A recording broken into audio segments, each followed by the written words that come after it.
และนี่คือสภาพหลังจากที่หิมะละลายนะคะ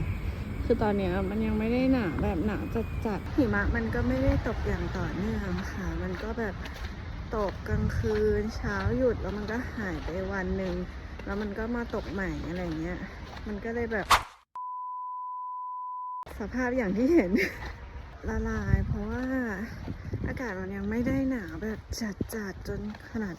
ถึงขั้นที่มันจะแบบฟรีซอยู่ได้เหมือนตอนช่วงฤดูหนาวแต่ตอนนี้ก็ใกล้จะเข้าสู่ฤดูหนาวแล้วแต่ว่าตอนนี้เรา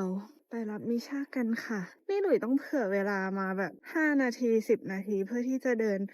ออกมาแบบคือพอถนนมันเป็นอย่างเงี้ยเราต้องเดินอย่างระมัดระวังก็จะทำให้สปีดในการเดินของหลุยช้าลงถึงโรงเรียนลูกชายละเดี๋ยวลูกชายต้องอยากเล่นหิมะแน่ๆนั่นพูดไม่ทันขาดคำชวนมาเล่นหิมะจริงด้วย